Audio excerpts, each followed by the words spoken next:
안녕하세요. 침례신학대학교에서 종교 철학을 강의하고 있는 정승태 교수입니다. 이 동영상 강의로 여러분을 만나 뵙게 되어서 진심으로 반갑고, 또 신학 입문에 오신 여러분들을 진심으로 환영합니다. 침례신학대학교에 입학을 하게 되면 여러분이 필수 과목으로 반드시 이수해야 될 과목이 신학 입문입니다. 신학 입문을 계획했던 여러 가지 이유들이 있는데, 그중 하나가 신학과에 입학을 하게 되면 우리가 무엇을 배우는지 처음부터 개략적으로 알려드려야 되겠다라고 하는 여러 교수님들의 생각이 반영되어 있는 과목입니다. 지금까지 여러 교수님들을 통해서 신학과에서 배우고 있는 주요한 전공 과목들에 대해서 배우고 있을 거라고 생각을 하고, 오늘 제가 맡은 분야는 종교 철학 분야입니다. 과연 종교 철학이라고 하는 과목은 왜 필요하고, 또 종교 철학이라고 하는 과목은 무엇을 가르치고 있는지 제가 여러분에게 좀 소개를 해드리도록 하겠습니다. 특별하게 다른 이야기를 제가 이 동영상을 통해서 설명을 해드린다기보다는 여러분이 구매하신 신학 입문이라고 하는 책에 나와 있는 내용들을 간략하게 간추려서 좀 소개해 드리도록 그렇게 하겠습니다. 일단 종교 철학이라고 할 때 아마 여러분에게는 생소하고 어쩌면 이질감 같은 것을 느끼지 않을까 하는 생각을 해보게 됩니다. 왜냐하면 왜 종교 철학, 종교와 철학이 두 단어가 붙어가지고 하나의 과목이 되었는지, 여기에 대해서 아마 의문을 가지고 접근할 수 있을 거라고 생각을 합니다. 종교학이면 학이고 철학이면 철학이지 왜 종교 철학이라고 하는 두 과목이 합해졌을까, 이런 그 궁금한 내용이 아마 있을 거라고 생각을 합니다. 제가 조금 소개를 해드리면 이런 것입니다.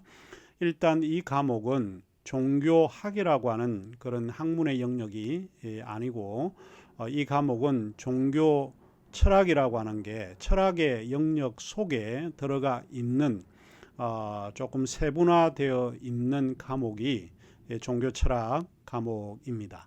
일단 것을 알고 좀 시작을 하면 도움이 되지 않을까 싶습니다. 간단하게 말씀을 드리자면 종교 철학을 어떻게 정의할 건가 하는 것인데, 여러 학자들에 의해서 종교 철학을 다양하게 정의를 하고 있지만, 제가 종교 철학을 정의하기는 신학과 종교를 철학하기로 정의를 하고 있습니다. 종교라고 할 때 그 종교 안에는 다양한 어떤 내용들을 포함하고 있습니다. 종교라고 할 때 그 종교에는 종교의 교리도 있고, 또 우리가 믿고 있는 신념의 체계와 같은 내용도 포함이 있고, 또 신앙의 어떤 실천의 측면들, 이런 것들도 포함이 되어 있습니다. 그래서 그 종교는 좁은 의미에서가 아니라 보다 넓은 의미에서 신학도 포함이 되어 있고, 우리의 신앙의 체계 같은 내용들도 포함하고 있는 것이 종교 철학입니다. 종교 철학이라고 할 때 우리가 믿고 있는 신념, 또 믿음, 또 교리, 이런 거를 철학적으로 검토해 보는 작업입니다. 대부분 종교 철학은 철학의 방법론을 수용하고 있는 과목이기 때문에 크게 이제 두 가지 기능을 가지고 있습니다. 하나는 분석적인 기능을 가지고 있고, 또 하나는 종합적인 기능을 가지고 있습니다. 제가 여러분에게 분석적인 기능이라고 이야기를 할 때 그 분석적인 기능은 합리적인 그런 사고 틀에서 검토해 가는 것을 분석적인 기능이라고 이야기를 합니다.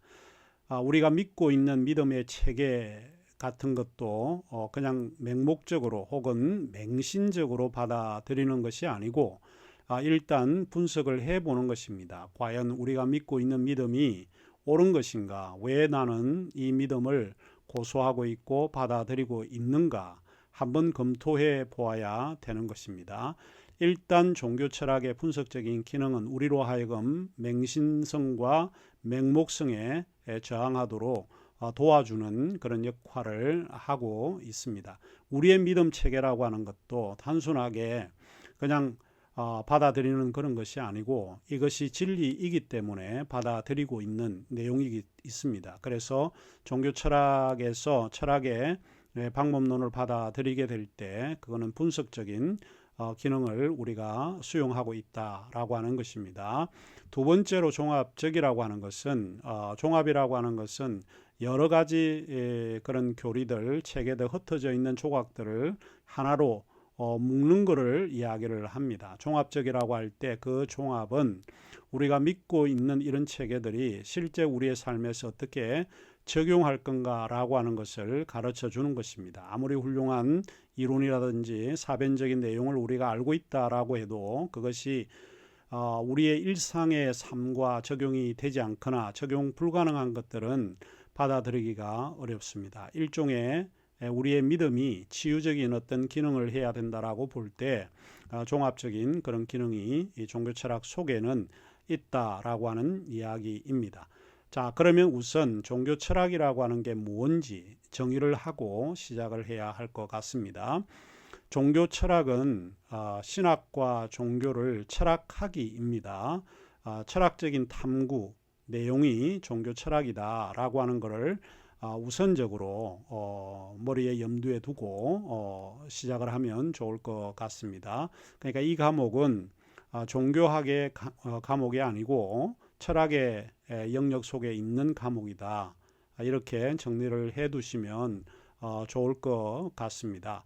철학 그러면 일단 여러분이 좀 좋아할 것 같지는 않아요. 철학 그러면 괜히 이렇게 싫어하는 그런 내색을 조금 보이기도 하는데 왜 신학과에서 이런 철학을 공부를 하냐 이렇게 질문을 하는 학생들이 굉장히 많습니다. 우리는 일상을 살면서 철학이 필요 없다 이렇게 생각을 하지만 주어진 모든 이런 그 삶들을 우리가 자세히 들여다보면 철학과는 분리할 수가 없다라고 하는 생각을 하게 됩니다. 그래서 철학이라고 하는 게 신학을 공부하는 데 있어서 굉장히 유용한 도구입니다. 철학의 사유가 없으면 우리가 신학이라고 하는 것도 제대로 공부하기가 좀 어렵습니다. 그런 의미에서 제가 종종 종교 철학이라고 할 때 그거를 일단 구구단을 외우는 것과 같다 이렇게 이야기를 합니다. 구구단은 여러분이 수학이라고 하는 학문을 배우기 위해서는 가장 초보적이고 기초적인 그런 암셈입니다. 이거를 외우지 않으면 수학이라고 하는 학문이 발전되지 않는 것과 같습니다. 구구단을 외우지 않는다고 해서 생활하는데 어렵거나 불편한 그런 것이 전혀 없습니다. 구구단은 우리에게 가장 기본적인 학문의 토대를 이루는 것처럼 신학을 공부하기 위해서 가장 필요한 학문적인 도구가 이 철학이다라고 하는 것을 기억을 해주시면 좋을 것 같습니다. 그 다음에 이 종교 철학은 철학의 방법론을 받아들인다고 이야기를 했을 때에 종교 철학은 상당히 이 질문의 형식을 굉장히 좋아합니다. 우리가 사물을 바라보게 될 때 사물은 단순하게 주어진 것이 아니거든요. 우리가 어떻게 보는가 또 어떤 질문을 가지고 접근하는가에 따라서 그 대답이 굉장히 다르다라고 생각을 해보게 됩니다.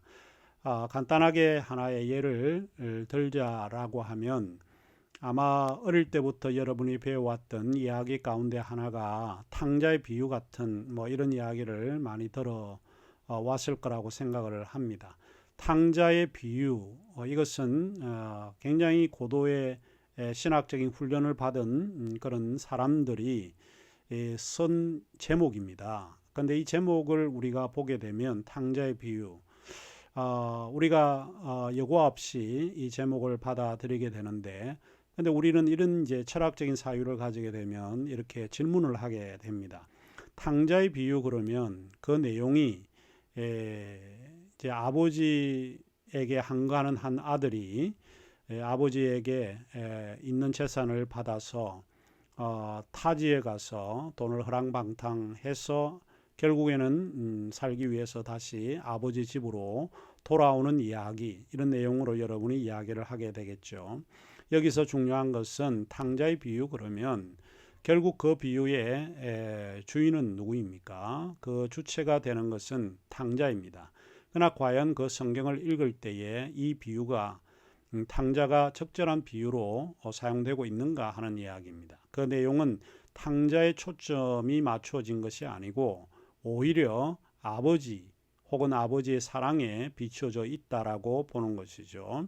아버지하고 일종의 갈등이 있어서 결국 집을 나갈 수밖에 없었지만 아버지는 아들을 여전히 기다리고 있다라고 하는 내용입니다. 그래서 그 제목은 탕자의 비유보다 아버지의 비유 혹은 아버지의 사랑의 비유 뭐 이런 것이 더 적합한 비유가 되지 않을까 싶습니다. 이와 같이 그 신학자들에 의해서 만들어진 그 제목을 우리가 질문을 통해서 한번 뒤집어 보면 그 내용은 완전히 다른 의미로 우리가 받아들일 수 있습니다. 그런 의미에서 이 철학은 항상 질문을 유도하고 질문을 통해서 그 내용을 해석하고 그 깊은 뜻을 파악하고 이해가는 그런 학문을 우리에게 제공해 주고 있다 하는 이야기입니다. 그리고 철학이라고 할 때 그 철학이 주는 중요한 것 중에 하나가 관점을 제공을 합니다. 관점. 그러니까 우리가 어떤 상황에서 어떻게 보는가에 따라서 그 내용이 다르게 이해되어질 수 있다라고 보는 것이죠. 이 관점은 굉장히 중요합니다. 이 관점은 우리가 성경을 볼 때도 우리가 도움을 많이 받을 수 있는 게 철학적인 수업을 배우게 되거나 우리가 훈련을 받게 되면 성경의 내용이 굉장히 아주 아름다운 의미로 우리에게 다가올 수 있다라고 하는 것을 생각하게 됩니다. 자, 일단 우리가 종교 철학이라고 하는 거를 통해서 정의를 해봤고 또 종교 철학의 방법론이 질문이라든지 뭐 관점을 제공해 주는 이런 것도 우리가 알게 됩니다. 그리고 우리가 살아가는 데 있어서 교재에 나와 있는 것처럼 사람들은 두 가지 인식론을 가지고 있습니다. 두 가지 인식론은 서로 다른 관점에서 좀 출발을 하고 있는 내용들인데 일단 제가 인식론이라고 했을 때 벌써 이 수업을 듣고 있는 여러분은 도대체 무슨 이야기인가? 왜 인식론? 이렇게 어려운 말을 사용을 하는가? 철학하는 사람들은 쉬운 말을 사용할 수 있는데도 불구하고 어려운 굉장히 철학적인 그런 용어를 사용하기를 즐겨하고 있다. 뭐 이런 거를 아마 여러분이 추측해 볼 수 있는데 인식론이라고 하는 것은 원래 에피스테멀로지라고 하는 뜻입니다. 영어에 에피스테메라고 하는 어원에서 출발을 하고 있는데 이것은 내가 안다라고 하는 의미입니다. 내가 알고 있는 것이 과연 진리인가? 나는 무엇을 알고 있는가? 이 내용을 탐구하는 것이 인식론이라고 봅니다. 그런데 흥미로운 것은 우리 주변에 여러 친구들과 대화를 해보게 되면 이런 차이들이 있습니다. 그 차이가 제가 여러분에게 말씀드리고 있는 것은 인식론의 차이라고 봅니다. 저는 크게 두 가지 인식론의 차이가 있다고 보고 사람들의 생각이 다르고 주장이 다른 이유는 인식론의 차이가 아닐까 생각을 하게 됩니다. 자, 그러면 어떤 사람은 이런 인식론을 가지고 있고 어떤 사람은 저런 인식론을 가지고 있는데 인식론은 여러 이제 세부적인 영역에서도 사용되어지고 있습니다. 일종의 인식론은 세계관과 굉장히 유사한 그런 점이 없지 않아 있다라고 볼 수 있죠. 우리가 어떤 세계관을 갖는가에 따라서 그 사람의 삶이 그렇게 결정이 되어지고 또 그런 행동을 할 수밖에 없습니다. 무신론이라든지 자연주의라든지 다양한 형태의 이런 신념 체계 같은 것도 일종의 인식론이고 또 세계관인데 어떤 세계관을 받아들이는가에 따라서 그 사람의 삶 전체가 다르게 나타나고 삶이 결정되어진다라고 보는 것입니다. 종교 철학이라고 하는 요 14장에서 제가 두 가지 서로 다른 인식론을 가지고 좀 설명을 해드렸는데요. 이 내용에서는 두 가지입니다. 하나는 정초주의 인식론이 있고 또 하나는 비정초주의 인식론이 있다라고 제가 이야기를 했습니다. 그러면 정초주의라고 하는 인식론은 뭐고 비정초주의 혹은 반정초주의 인식론은 뭐냐 하는 것입니다. 가장 쉽게 여러분에게 설명을 하자면 정초주의는 진리가 있다라고 하는 이야기입니다. 우리가 사물을 판단하고 결정할 때에 그 결정할 수 있는 기준이 분명히 존재한다라고 보는 거죠. 다르게 이야기하자면 진리를 결정하는 진리의 기준이 분명히 있다라고 이야기를 합니다.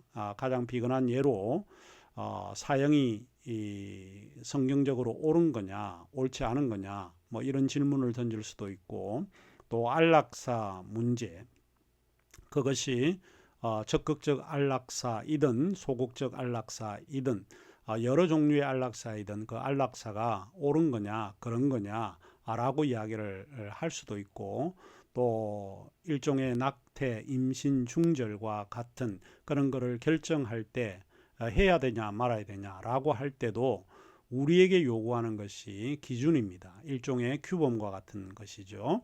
이 정초주의는 일단 토대주의를 이야기를 하는데 진리의 기준이 있다라고 주장을 합니다. 과연 이것이 옳다라고 주장을 하는데 어떤 근거에서 그러냐? 그럴 때 나는 이것이 성서에 근거해 보면 이게 옳다라고 믿는다 라고 하면 여러분은 기준을 가지고 있기 때문에 정초주의자입니다. 하나 이제 기억을 해야 되는 것은 정초주의자는 어떤 근거, 어떤 기준에서 출발을 한다라고 보는 것이고 또 하나는 반 혹은 비정초주의인데 이거는 진리가 절대적 진리가 존재하지 않는다라고 믿고 있는 신념의 체계입니다.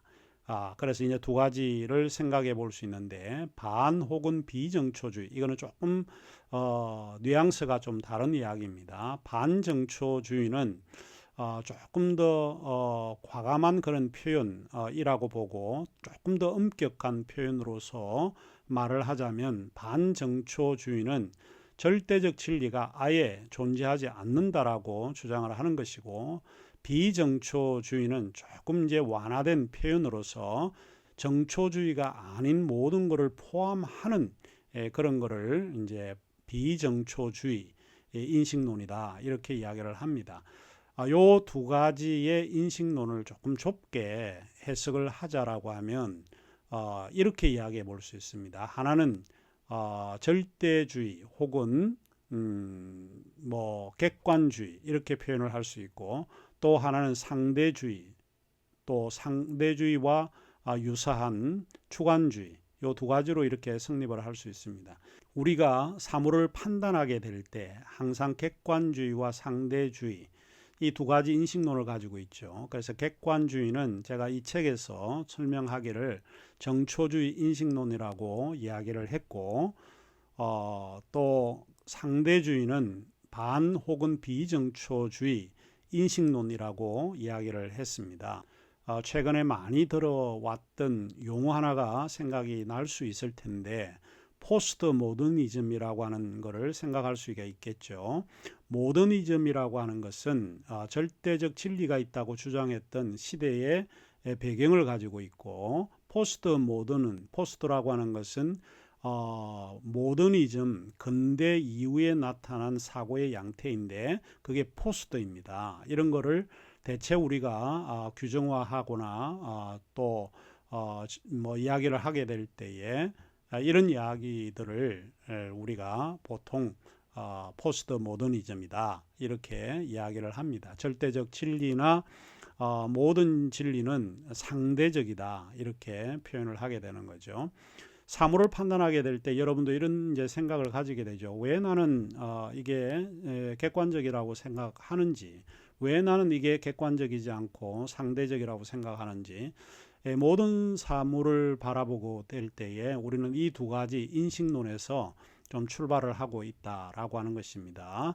그래서 이것이 두 번째 맥락에서 제가 언급을 하고 있고, 그러면 이제 종교 철학에서 다루고 있는 것은 무엇인가, 무엇을 공부를 하는가 하는 내용입니다. 가장 이제 중요한 공부로서는 신존재에 대한 연구입니다. 신존재 증명이라고 보통 부르고 있는데, 하나님이 실제로 살아계시냐, 하나님이 살아계시다면 그걸 어떻게 우리가 증명해 볼 수 있을까 하는 내용을 담고 있습니다. 여러분은 어떻습니까? 하나님이 살아계시다고 믿고 있죠. 그러면 아마 이 동영상 강의를 듣고 있을 때 아멘, 예, 믿습니다, 이렇게 아마 이야기를 하실 겁니다. 그런데 제가 한 단계 더 나아가서 그거를 어떻게 알 수 있냐 라고 묻는다면 그거는 뭘까요? 그게 이제 종교 철학의 방법론입니다. 논증의 형식을 통해서 설명을 해야만 하는 것입니다. 그 신존재 증명에는 여러 이제 논증의 형식들을 가지고 있는데, 그 중에 몇 가지 설명을 해드리자면, 존재론적 논증의 형식이 있고, 도덕론적 논증, 실용주의적 논증, 개연성적 논증, 이런 다양한 어떤 형태의 논증을 가지고 신이 살아계시다라고 하는 것을 검증해 가고 있습니다. 존재론적 논증이라고 하는 것은 연역의 체계입니다. 신이 있다라고 하는 것을 하나의 명제로 설정을 해놓고 그거를 검증해 가는 것을 존재론적 논증이라고 봅니다. 이것은 이미 무엇이 있다라고 하는 데서 출발을 하는 연역의 체계, 요거를 기억을 해주시면은 괜찮을 거라고 생각을 합니다. 그러면 연역의 체계는 또 뭐냐? 오늘 이제 공부를 하다 보니까 굉장히 어려운 단어들이 많이 나오게 되고 또 이런 이야기를 접하게 되죠. 제가 걱정스러운 거는 이런 단어들이 등장함으로써 여러분이 학문에 대한 열의를 좀 쉽게 만들지 않을까 염려가 되기는 하지만 그거 너무 그렇게 걱정할 필요는 없다고 생각을 합니다. 연역의 체계는 논리의 체계라고 봅니다. 보통 우리가 고등학교 때에 배웠던 3단 논법 이런 거 있죠. 소전제, 대전제, 결론 이런 식으로 해서 3단 논법 이런 거를 공부를 하셨을 거라고 생각을 합니다. 이를테면 모든 인간은 다리가 두 개다. 그 다음에 아브라함 링컨도 다리가 두 개다. 그러므로 아브라함 링컨은 사람이다. 이런 식으로 이제 논증을 하는 거를 3단 논법이라고 봅니다. 이제 연역은 일단 무엇이 있다라고 하는 명제 혹은 추측을 해서 그거를 가지고 검증을 해가는 그런 것이라고 볼 수 있죠. 가장 연역의 형태에서 대표적인 것이 뭐라고 생각을 하는가 하면 수학의 공리와 같은 이야기입니다. 2 플러스 2는 4죠. 그러면 2 플러스 2는 4라고 하는 것을 여러분은 어떻게 알고 있나요? 경험을 통해서 알고 있나요? 그렇지 않죠. 경험을 통해서 우리는 2 더하기 2가 4라고 하는 것을 잘 모릅니다. 그러면 수학이라고 하는 그 진리는 존재하죠. 경험과는 무관하게 선언적으로 이미 존재하고 있다라고 하는 이야기입니다. 양심이라든지 하나님이라든지 도덕성이라든지 이런 것들은 인간의 경험하고는 무관하게 이미 존재하고 있다라고 하는 이야기입니다. 이런 거를 이제 우리가 보통 이야기를 할 때 이게 존재론적, 이미 무엇이 있다, 그거가 있다는 것을 어떻게 논리적으로 검증해 갈 건가, 신이 있다라고 할 때 그거를 어떻게 검증해 갈 건가.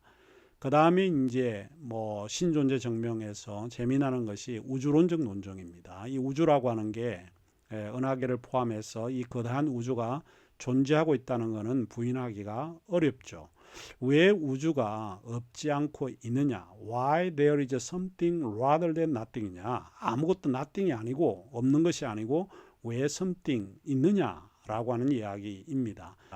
비근한 예를 하나 더 든다라고 하면 요 대전 근교에 벌곡이라고 하는 곳이 있습니다. 벌곡의 위치에 있는 유명한 산이 하나 있는데 대둔산입니다. 우리 타 지역에 이 대전에 오신 여러분들에게 권하는 산 중에 하나입니다. 굉장히 아름다운 산입니다. 그리고 높기도 굉장히 높은 산인데 대둔산 정상에 내가 한번 올라가 보니까 그 높은 곳에 그냥 LED라고 하는 큰 TV 뭐 100인치가 있는지는 모르겠지만 100인치 TV가 한 대 놓여 있습니다. 그럼 여러분 궁금해합니다. 누가 왜 여기에 이런 큰 TV를 갖다 놓았을까? 뭐 이런 이제 생각이 되죠. 왜 TV가 없지 않고 이 위에 있는가? 그러면 그거를 검증해 가야 되지 않습니까? 이제 논증의 형식을 빌려서 검증해 가는 우주라고 하는 게 이제 그렇게 모든 이제 사물은 결국에는 대둔산 꼭대기에 TV가 있다라고 할 때 누군가에 의해서 옮겨 놓았을 거죠. 갖다 놓았을 거라고 하는 것은 부인하기가 어렵습니다. 모든 사물에는 일종의 원인이 있고 운동을 했던 운동자가 있다라고 보는 거죠. 이 거대한 우주, 이거는 왜 없지 않고 있느냐라고 했을 때 누군가에 의해서 이 우주가 있게 되었다라고 보는 거죠. 원인이 있다라고 보는 거죠. 그래서 이 기독교 신앙을 믿고 있는 사람들은 이 우주에는 절대자가 있어서 그 절대자가 이 우주를 만들게 한 원인이다. 이렇게 이야기를 합니다. 모든 사물은 소급해 가면 제1원인이 있습니다. 처음 시작했던 존재가 분명히 존재한데 기독교 유실론은 이 절대적 원인이 최초의 원인자, 그것이 기독교 유실론의 하나님이 되신다라고 하는 것입니다. 또 이와 유사하게 우리가 신존재 증명을 위해서 목적 논증이라고 하는 것이 있는데 이 모든 사물에는 우발적으로 만들어지지 않고 어떤 목적을 가지고 만들어졌다라고 하는 생각을 가지고 있는 사람들이 많습니다. 우리가 지금 숨쉬고 호흡을 할 때 가장 필요한 게 산소이죠. 이 산소의 그런 양을 20일 정도로 맞춰 놓고 있습니다. 이 산소가 부족하면 안 되고 또 너무 많아도 안 되는 그런 겁니다. 그러니까 인간이 살기에 가장 적합하게 이런 양이 측정이 됐다라고 보는 거죠. 이게 우연일까요? 아닐까요? 이런 생각을 하게 되는 겁니다. 그러니까 모든 사물에는 다 목적이 있다라고 하는 겁니다. 이 우주는 인간이 살기에 적합한 목적을 가지고 존재하고 있다. 이런 이제 방식으로 검증을 해가서 신이 존재한다라고 하는 것을 검증해 갑니다. 그 다음에 조금 다른 이제 내용으로 이제 두 번째 시간에 여러분의 설명을 해드리도록 하겠습니다.